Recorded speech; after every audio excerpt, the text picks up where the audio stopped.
Our reading was taken from the book of 2 Kings, and it was read just part of the passage that we want to focus on. So we are going to go back to the reading and read the full version, then we will proceed from there.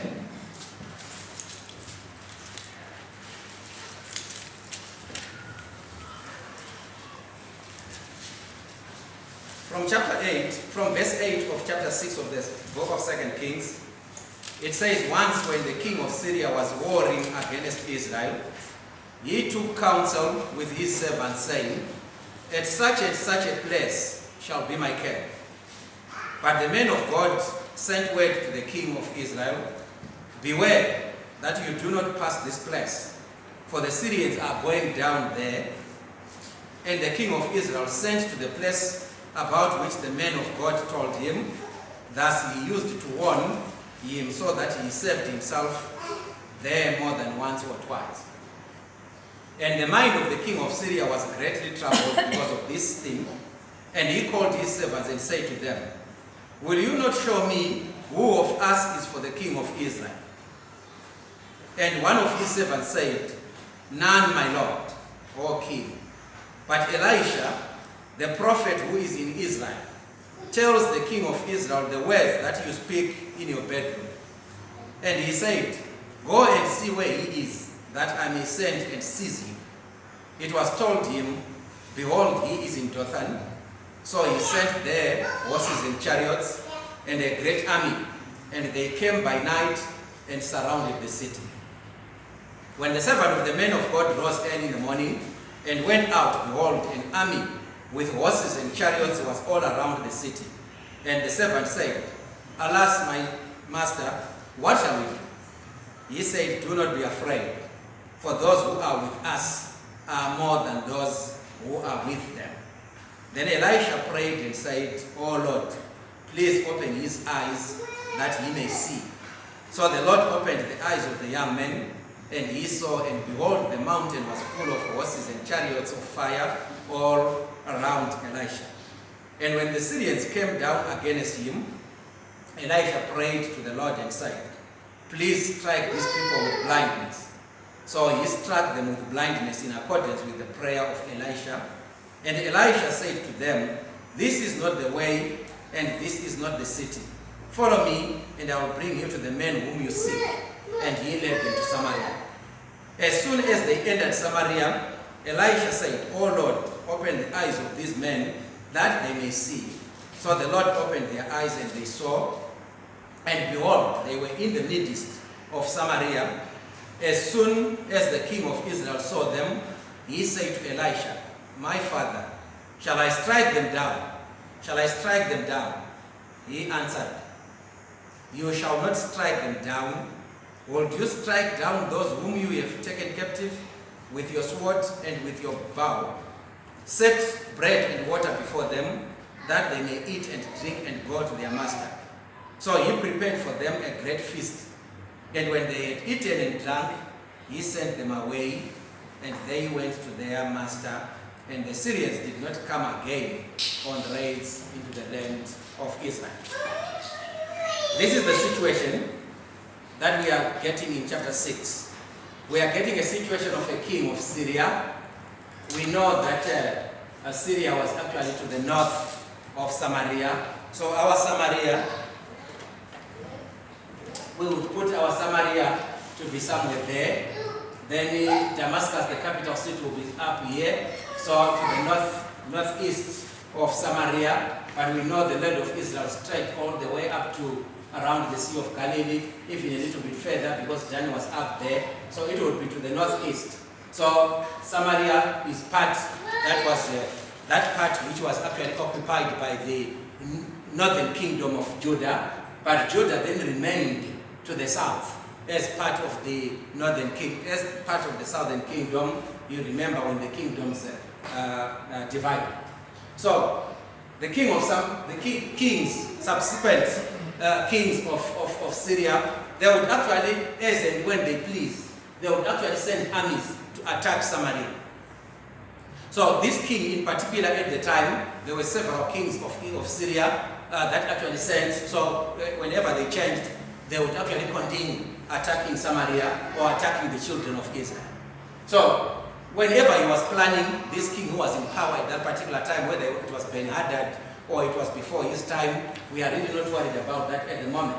But when he sent his troops, or whenever he planned that he wanted to send his troops into Samaria to attack Samaria, when they went in, they would actually discover that Israel was already alert. And so many times they would actually be defeated and they would go back. So the king was troubled by this. How is it that when I send my people, they are defeated? Who is actually telling the Israelites about my plans? So he then gathered around his servants and he said to them, there must be somebody amongst you who is sending out the strategy to the enemy. Every time that we plan, we actually find these people alert. And so many times we are defeated. Where is the problem? Can you show me this person? Obviously, he wanted to deal with him instantly. Show me this person who is sending out the information. So one of his servants was very brave and he came up and he said, no, look, it's none of us who is doing that. Actually, there is a man who is called Elisha, who is a prophet of God. That man can even tell you what you did in your bedroom. This must have scared the king, to be told what you did in your bedroom. So he said, where is this Elisha? Then he then said to them, okay, go, search for him and tell him where you can find him.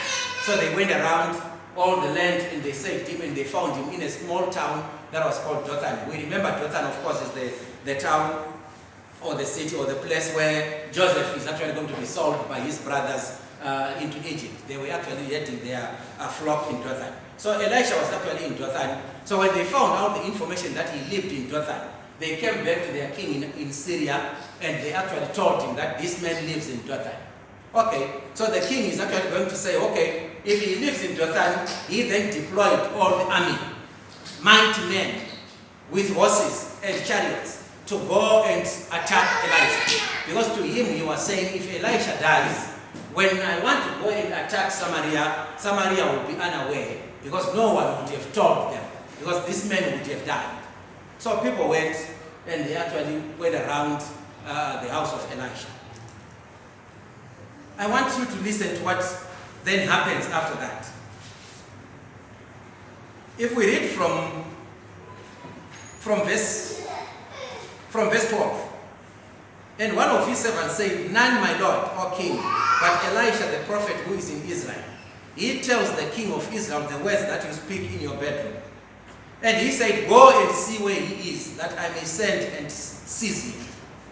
It was told him, behold, he is in Dothan. So he sent there horses and chariots and a great army. And they came by night and they surrounded the city. The city of Dothan is in trouble because of Elisha.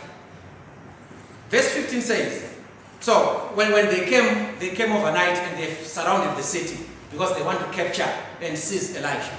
So the next morning, the servant to Elisha, his young man who worked with him, maybe his aide, when the servant of the man of God, which is the servant of Elisha in the morning, rose early in the morning, verse 15, and he went out. Behold, an army with horses and chariots was all around the city. And the servant said, alas, my master, what shall we do? This young man is just going out in the morning. So when he goes out of the house, he actually sees that all over there is this mighty army of Syria that has actually come to bombard, that has come and it's surrounding the house or the city. So he went back probably and says to his master, what are we going to do? And the master is going to relax him, to give an answer very relaxed. And this is the answer that's going to be given by the master. He said, do not be afraid, for those who are with us are more than those who are with them. If you might, you may want to underline this statement. For those who are with us are more than those who are with them. Just now we said 529, and I actually took interest of what some of the words, as if we had planned with Mark. Mark is just like Elisha. He actually is a prophet, just like Elisha. He actually chose this song without my knowledge, but it actually sums up what this verse talks about. The last verse of the song, the battle belongs to the Lord. When your enemy presses in hard, do not fear. No weapon that's fashioned against us will stand. But why? Because the battle belongs to the Lord. This is exactly what Elisha is saying. Don't worry about how big that army is. Don't worry about how mighty that army might be. Because those who are with them are actually fewer than those who are with us. But the young man is looking at himself. He is seeing himself and he is seeing Elisha. There are two. But Elisha is saying those who are with us are more than those who are with them. What is he talking about? I want us to take some things from this whole passage. And I want us to look at three people that are involved. There are many of them. There's the king of Israel. We're not going to talk about him. But I want us to talk a little bit in detail about the king of Syria. I want us to talk about Elisha's servant. And I want us to talk about Elisha. About the king, we see from verse 11 and verse 12, the king of Syria, and the mind of the king of Syria was greatly troubled because of this thing. What is it that is troubling him? Because his plans are failing. What is it that is troubling him? Because he is planning wars that he can win. What is it that is troubling the king? Because he is not recording success in what he wants to do. So he was troubled. But when he was troubled, as we read in verse 11 there, he did not stop there. He called his servants and he said to them, will you not show me who of us is for the king of Israel? And in verse 12, and one of his servants said, none, my lord, O king, but Elisha, the prophet who is in Israel, tells the king of Israel the words that you speak in your bed. Listen to what the king is going to say. And he said, go and see where he is, that I may send and seize him. It was told him, behold, he is in Dothan. Then he is going to deploy an army to go to Dothan because he wants to capture Elisha. There are two things that I want us to consider there, because they are relevant to us as Christians as well. I want us to make some relevance to that. The first thing that I want us to consider is between verse 11 and verse 12.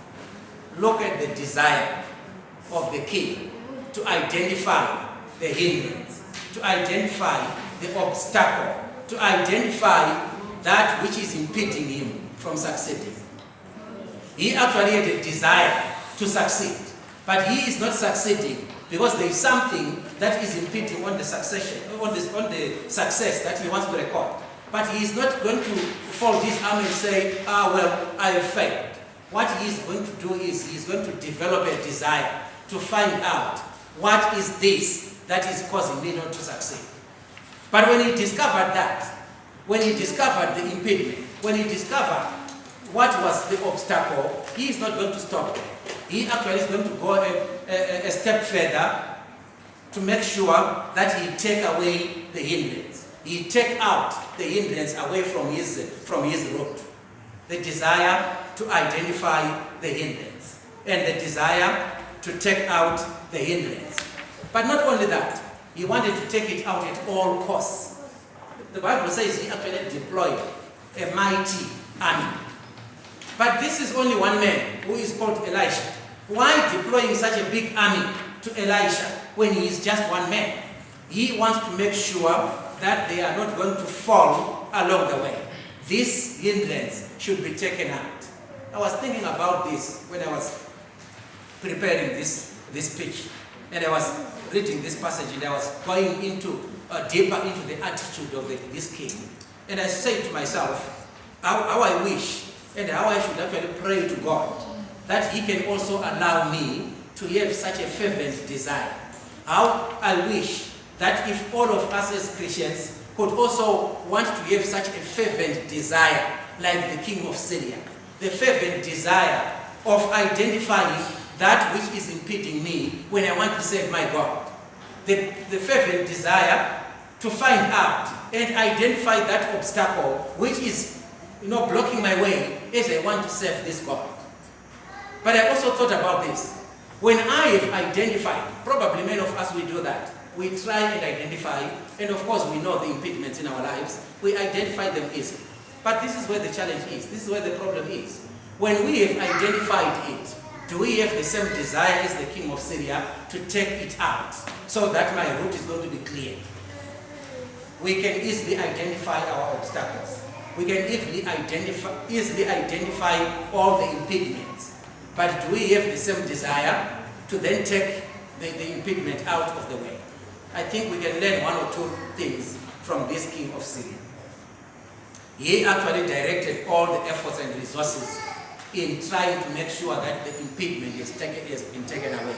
And that's what we see in verse 13 and verse 14 of the passage that we have just read. Let us also have a look at the servant of Elisha. In verse 15, we are told about this servant who is going to wake up in the morning. You know, when you are just waking up and you are going out of the house probably for the first time, you are hoping to see the usual, the usual features that you see. But when he went out, actually he's going to be greeted by the army, mighty army that was actually, encircling the whole city. And the young man is obviously going to be shocked by that.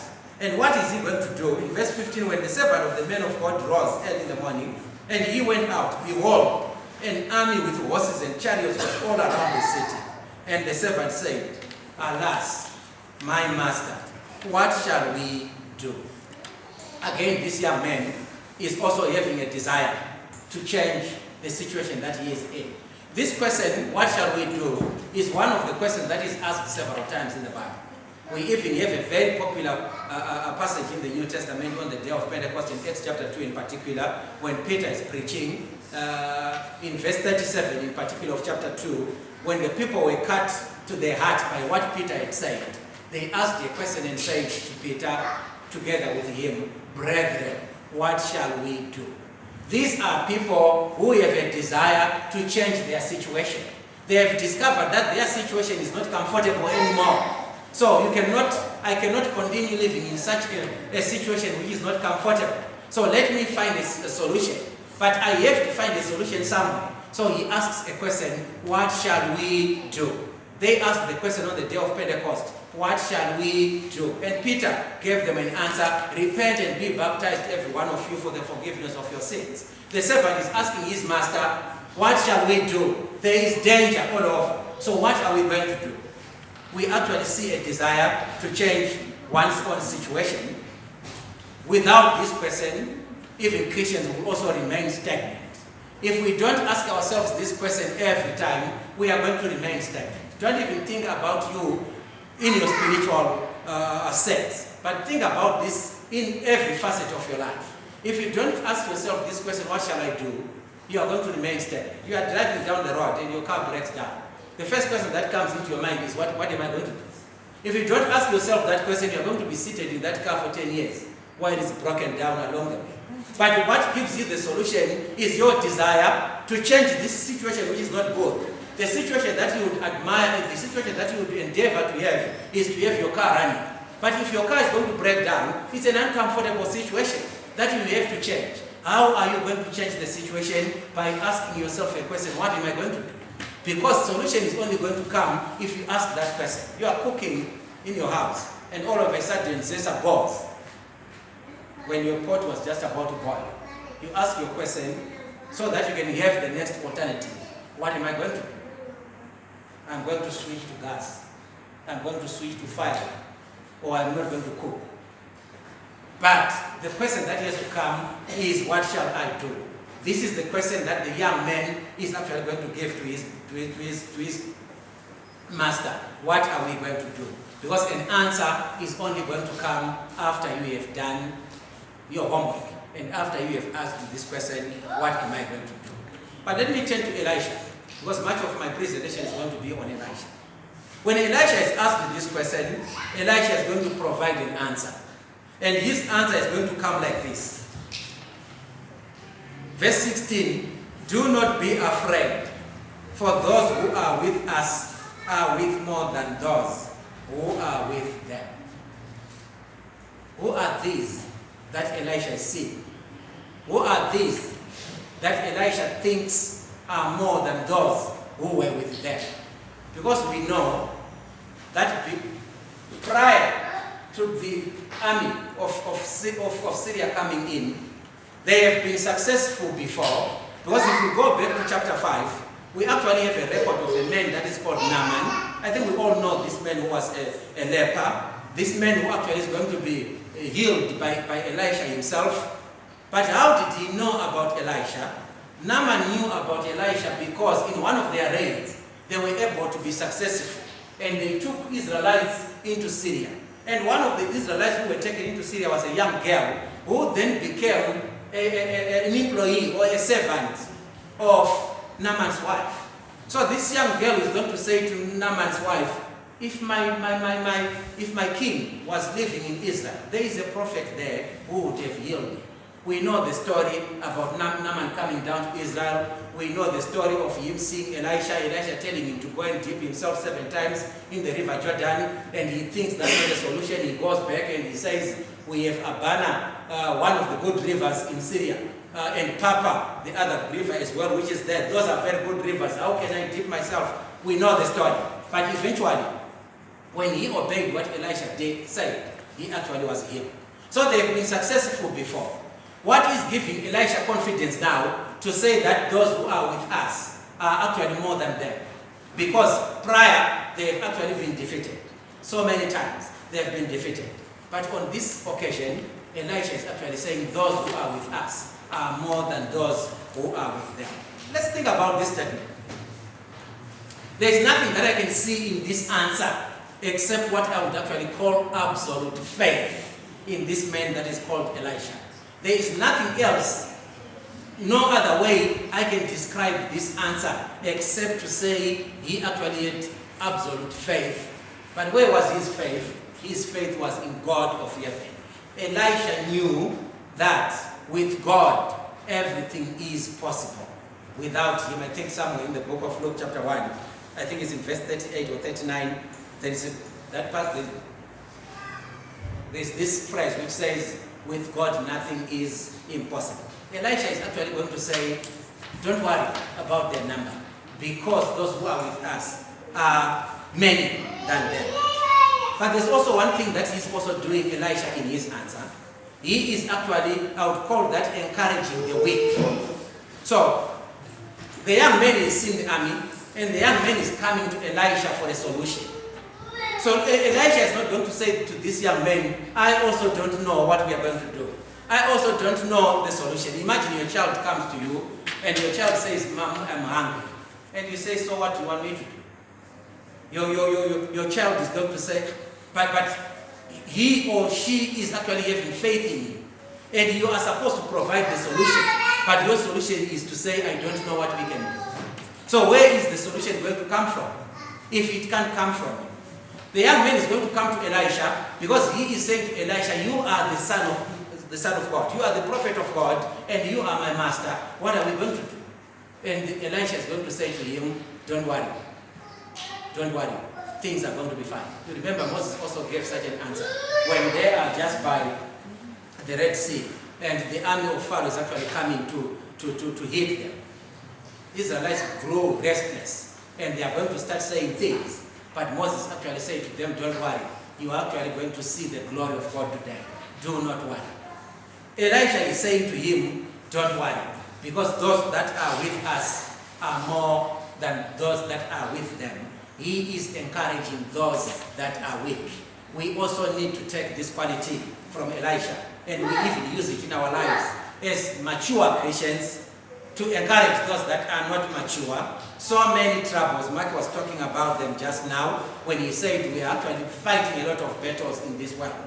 In our country in particular, we are fighting many of them that are, borrowing his words, that are actually impeding on our spiritual life. If somebody who is not yet mature comes to you and they are complaining about these problems, are you also going to say to them, for sure there is no respite in what is happening?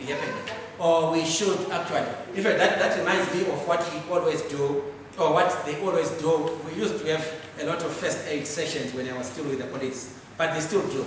All first aiders are taught that the first thing that you do when you've gotten a scene is to treat for shock. But after having treated for shock, you actually have to continue reassuring the casualty until he is taken to hospital. What is the point? What is the main reason for reassurance? Imagine you've gotten to an accident where somebody is badly, badly injured. And they are crying, I am injured, I am injured. When you get there, you actually say, hey, my friend, you have really been injured. I don't want to lie, you have really been injured. What do you think the person is going to feel? So they actually say you have to reassure them. You see that probably there's no hope in this person's life, but you still need to give them hope. You still need to reassure them, no, don't worry, we are sorting out the situation, the ambulance is coming, you are going to be fine, don't worry. That's exactly what Elisha is doing. He is reassuring the young man because the army is there for sure, he is seeing that. So he is encouraging him, he is causing him to relax because he doesn't want this young man to be rested. Why is he saying that? Because Elisha has knowledge. I have always talked about this, and probably whenever I get opportunity, I will talk about this inscription that is in Gweru. As you are driving into Gweru after that motel, there is an army establishment on your right as you are going into Gweru. And there is a sign on the road which directs you to the army establishment, which actually says, I think it's the academy or something, which actually says knowledge conquers fear. If you have knowledge about anything, you are not afraid about anything because you have knowledge about everything.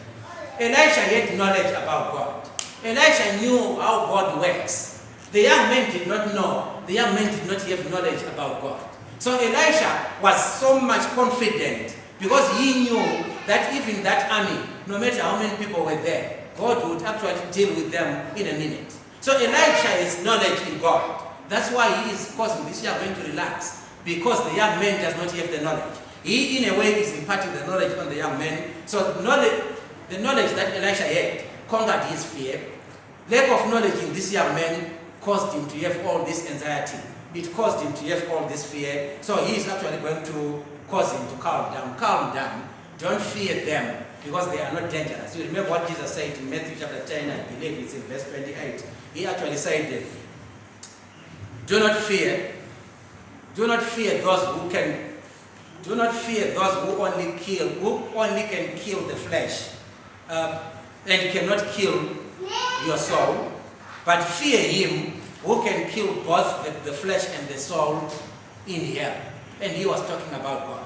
Elisha is not afraid about those. He's not afraid of those who can only kill his flesh. But he was actually afraid of him who could actually kill both the flesh and the soul. Elisha is confident.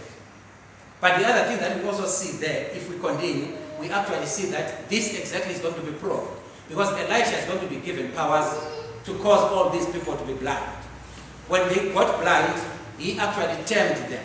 And he took them, directed them to Samaria, the king of Samaria, who actually wanted to kill them.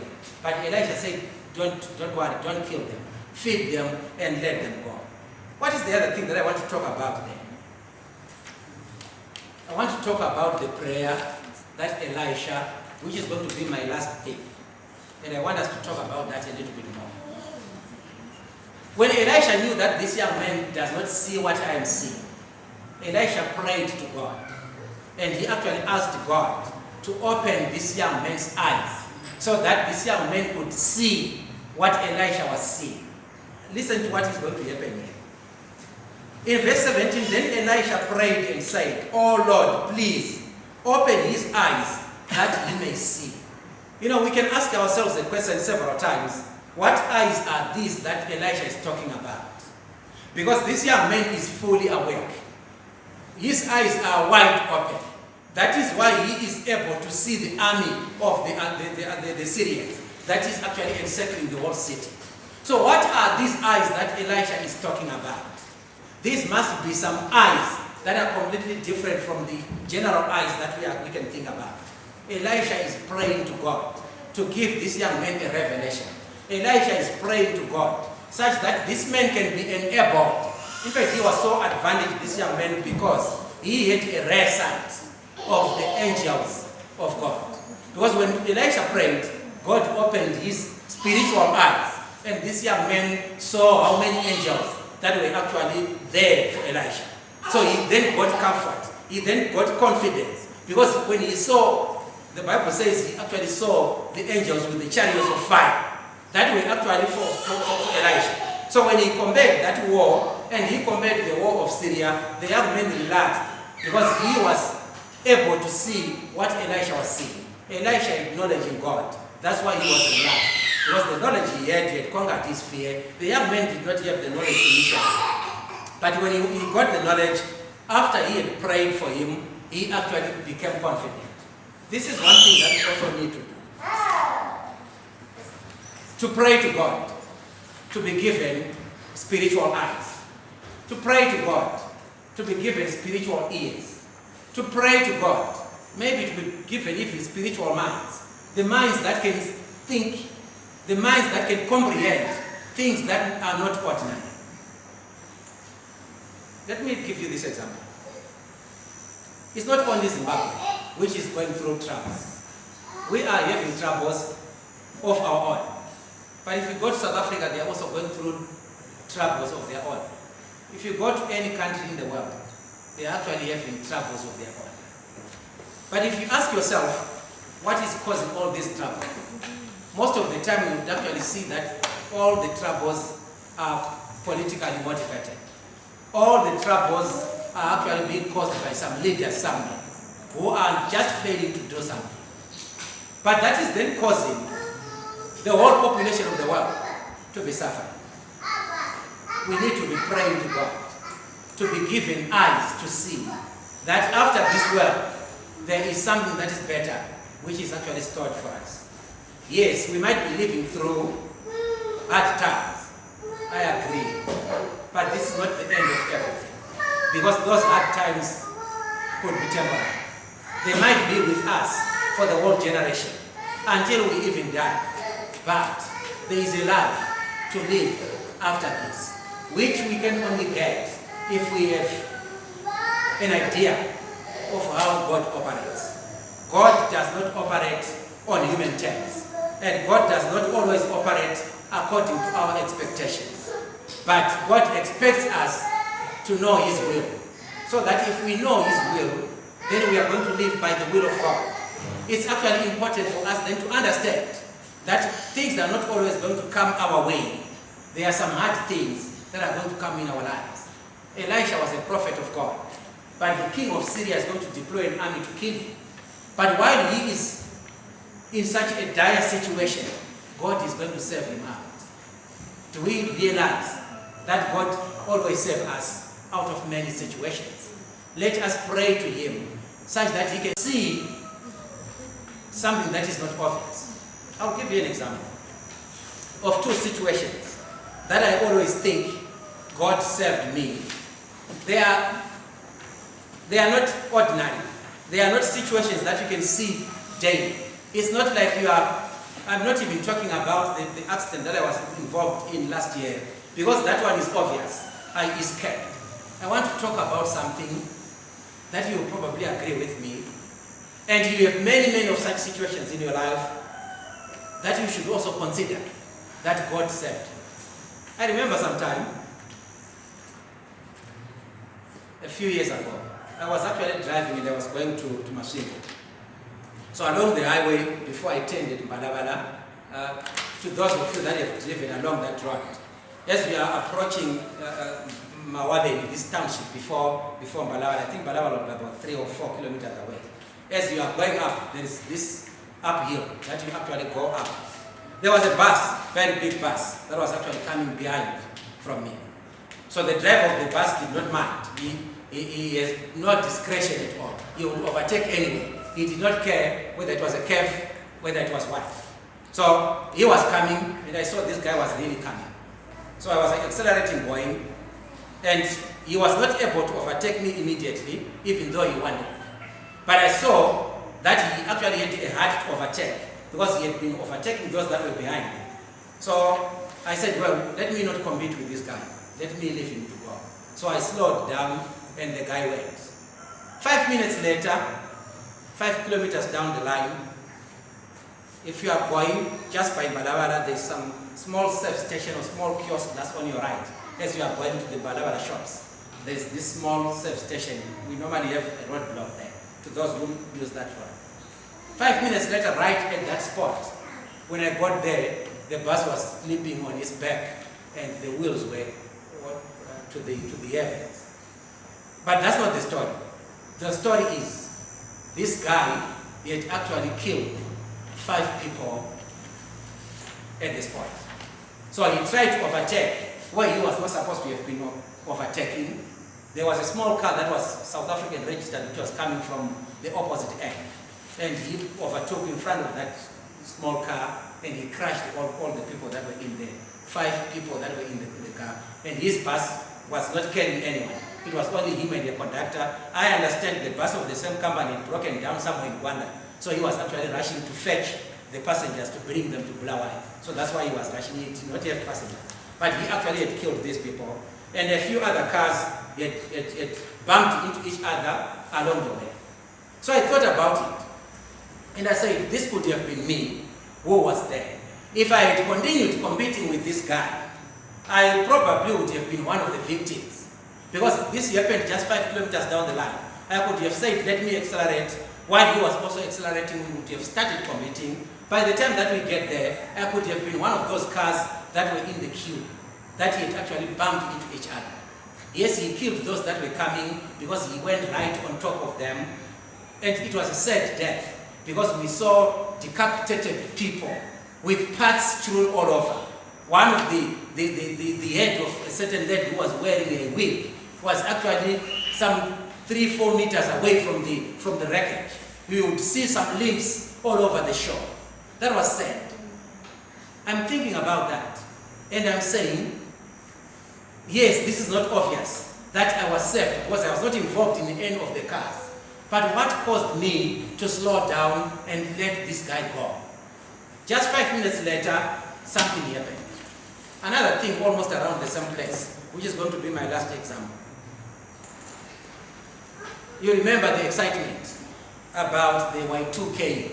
You remember the year 2000 when it was approaching. There was so much excitement and so much computer jam and blah, blah, blah, blah. So the eve of it, I was still in the police. We were called, we were actually on duty on the 31st of January 1999. So we were called, I can't remember where, but somewhere here, where the neighbors were complaining about the noise that was happening next door. So when we got there, to try and tell them that your neighbors are complaining about the noise because there was a big party. So the owner of the party, he actually called us, he bribed us. He called us aside and he started talking to us. He gave us something to eat and blah, blah, blah, blah. Don't worry about that. So while we were there, we got to know this guy, that he was a South African who actually had come here and he was having some party with his friends and blah, blah, blah. But he was going to go back to South Africa the next morning. So the very next morning, after knocking off at 5 in the morning, I was also going to go to my rural. I didn't have a car then, so I was going to hike at Mark's garage. So I went there in the morning, and incidentally, the very guy who was talking to us last night, he arrived with his combi, with a lot of people. He was now going back to South Africa. But you could actually tell that he was drunk and fatigued and everything. So he then recognized me and he offered me a lift. Come, come, come. Well, no, I'm going the other way. No, come, we'll drop you at Bulawayo to have saved money. That was a good idea. But I just said, I don't know what stopped me from going into the car. I just said, okay, no, don't worry, I'll get one. Just go. So they proceeded. A few minutes later, I hiked and I followed. Just by that same garage that I'm talking about when you're getting to Bulawayo, when we got there, some 30 minutes later, this very combi was actually on the tree. And all people in there had died. Again, my question is, what stopped me from going into that combi? If I had gone into that combi, since I was being offered a lift from here to Bulawayo and I wanted to save money, I would have probably been one of the casualties. That would have died. Why am I telling you about all these stories? Because I want us to have another eye, besides the eye that we already have, of seeing things that are obvious. Let us see some things that are not obvious, because those things are going to help us serve God in the way that He wants. God saves us every day. This morning you were probably saved. Maybe you delayed coming out of your house by just a minute, because God does not tell you that I'm going to delay you by a minute. But that minute, God knows that is actually going to matter in your life. Because if you had come probably a minute earlier, you would have died. God is protecting us every day. This is why Elisha is saying those who are with us are more than those who are with them. Do we realize the importance of knowing that God is always with us? Let me end by telling you this story. This is a story of a man who had died. This is just a story, not a biblical story. I'm not looking at the truth in the story, but I'm looking at the principle that we will get in the story. This story says this man died. And after he died, the story says he went to heaven. And when he got to heaven, the story goes on to say that God set him on a table like this maybe, and he showed him the video of his entire life from birth until the time that he died. So for all this time, the young man is glued on the video, on the television, and he's seeing. Much of the time, he is actually seeing only one pair of footprints on the soil. Rarely, occasionally, he would see two pairs going together. But for a short distance, he then sees just one pair. Then when the video was over, God then asked him and said, "What is your comment?" He said, "My comment is, God, you never loved me." Then God said, "Why are you saying that?" "Because you were never there for me. Look, all the time I was walking alone, you were never there." And God said, "Why are you saying that?"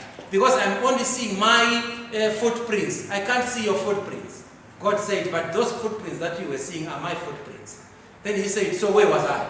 And God said, "I was carrying you. You were on my back every time. Only once or twice I would actually let you walk by my side. But every other time you were on my back. I was protecting you." Of course, that story did not happen, and God does not play videos to people. But the idea, the principle is that God is always with you. He is always with me. Let's realize that. Because of that, let us then do what Romans chapter 12, being our last passage, says. I want to end on Romans chapter 12. Let's read verse 1 and 2.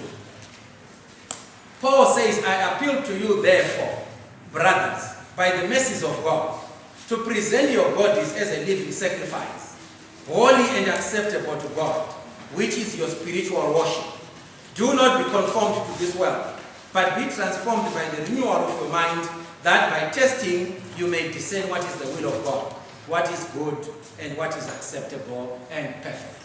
Let us be the living sacrifice for God, because God saves our lives. He saves our situations. He saves us every day. Let us realize that those who are with us are more than those who are with them. But we need another eye, another view of life to be able to understand that.